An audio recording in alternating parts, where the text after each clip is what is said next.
आदमी के जीवन की 3 तरह की कमाई होती है। पहली कमाई होती है बाप कमाई। क्या होती है? हर आदमी के अच्छा रहते हैं मेरे पापा जी जाएं ना, 4 प्लॉट छोड़ के जाएं, 2 ऑफिस से छोड़ के जाएं, और ये छोड़ के जाएं, वो छोड़ के जाएं। हर आदमी की तमन्ना होती है मैं अपने बच्चों के लिए कुछ ना कुछ छोड़ के जाऊं। पर वो पुरानी कहावत याद रखो, पूत कपूत तो क्यों धन संचय, और पूत सपूत तो बस। तो आदमी की पहली कमाई होती है बाप कमाई। आदमी उड़ता हुआ उसे खर्च करता है। आदमी की एक और बुरी कमाई होती है जिसे हम कहते हैं पाप कमाई। पहली होती है बाप कमाई, दूसरी होती है पाप कमाई। एक होती है बाप कमाई, उससे भी बुरी होती है पाप कमाई। पर इन दोनों के लिए भी जो जीवन में सफलता का द्वार खोलने का सूत्र देती है एक और कमाई। बुद्धि लगाओ। कौन सी? जोर से बोलो तो। क्या? जोर से बोलो तो। ऐसे लटक लटक के मत बोलो आप कमाई। अरे आप कमाई, अपनी आपकी कमाई। और जिस दिन आदमी आप कमाई में जीता है ना, तब उसे कमाई करने का मजा आता है। अरे इन बच्चों को कौन बताए जिन जिद करते हैं मैं 50,000 का मोबाइल खरीदूंगी, अरे मुझे ये वाली मोटरसाइकिल चाहिए, अगर मुझे वो वाली बाइक चाहिए, मुझे 3500 रुपये की जींस के नीचे की मैं जींस नहीं पहनूंगी, मैं तो ब्रांडेड जींस ही खरीदूंगी। एक बार अपने उन बच्चों को जो कहते हैं 50,000 का मोबाइल चाहिए, उनको कहो बेटा 50 नहीं 70,000 का मोबाइल खरीदो। बाप कमाई पे नहीं। जोर से बोलो तो। अक्ल ठिकाना आ जाएगी उन टाबरों की और कहेंगे नहीं अब तो 2200 का मोबाइल ही ठीक है। अपनी एक बार उन्हें इस बात के लिए कह दो कि भाई तुम बाइक लेना चाहते हो ना, बढ़िया से बढ़िया दिलाएंगे, मना थोड़े ही है। तुम जींस 3500 की क्यों 6000 की खरीद, कोई मना नहीं है। पर बाप कमाई पर रोटी खाओ, बाप कमाई पर पढ़ाई करो, बाप कमाई पर रहने की छत लो। इसके अलावा जीवन में कुछ पाना है तो आप कमाई पर भरोसा करना शुरू करो। अपने बच्चे को कहो बेटा ले 60,000 का मोबाइल खरीद, मना नहीं है। चल तुम 12वीं पास कर गया ना, अपनी कॉलोनी में 6 लड़कों को रोज पढ़ाना शुरू कर। अब वो 6 लड़कों को पढ़ाना शुरू करेगा, महीने के कमाएगा 3,500-4 हजार रुपये। 2 महीने में होंगे 8,000 रुपये और साल भर में होंगे 50,000 रुपये। उसको कहना चल बेटा मेरी इच्छा हो गई तुम्हें वो 50,000 वाला मोबाइल दिलाऊं, तूने कमाई की है। बेटा कहेगा पापा जी प्लीज, मुझे पता है कितनी मेहनत से कमाया जाता है, ये मोबाइलों पर नहीं उड़ाया जाता। एक बार उसको आप कमाई के लिए चैलेंज करो अपने बच्चों को।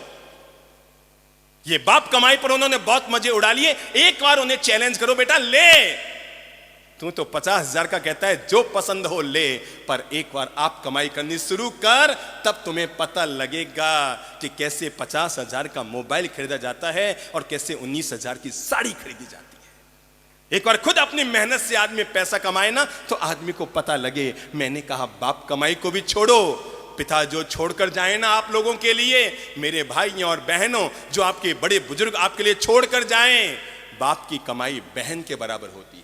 बाप की कमाई कैसी होती है? बहन के बराबर होती है। बहन का उपभोग नहीं किया जाता, बहन को तो दूसरों को प्रदान किया जाता है। ऐसे ही पिता के द्वारा छोड़ी गई संपत्ति आप उपयोग मत करो, उसे पुण्यार्थ खर्च करो और अपनी जिंदगी के लिए आप कमाई पर भरोसा करना शुरू करो।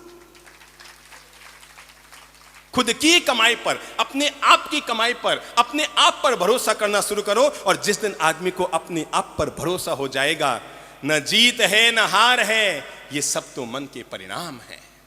न दुनिया में जीत है न हार है, ये सब तो मन के परिणाम है। मान लो तो हार है और ठान लो तो जीत है। जिंदगी कुछ भी नहीं है। जिस दिन आपने मान लिया, मानो कि आप हार गए, पर जिस दिन आपने ठान लिया, उस दिन हमने जब जिंदगी में पहली बार मैदानों में प्रवचन देने शुरू किए थे ना, विशेषकर संपूर्ण जैन समाज में सबसे पहले मैदानों में प्रवचन देने की श्री गणेश हमने ही किया था, सबसे पहले।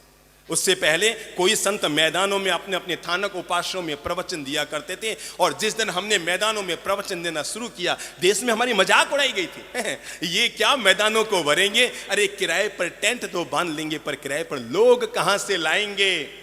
पूरे देश में हमारी मजाक उड़ाई गई। हमारे बड़े बड़े संतों ने हमें लिखा, पत्र दिया, फोन करवाया कि भाई अपने आग्रह छोड़ दो, अपने तो मंदिर उपाश्रय स्थानक ठीक है, ये मैदानों में प्रवचन देने की जो सोच बनाई है ना, ये चलने वाली नहीं है। क्योंकि जैनी बहुत बंटे हुए हैं, आधे कहेंगे हम दिगंबर, आधे कहेंगे हम श्वेतांबर, आधे जैनी अलग हो गए।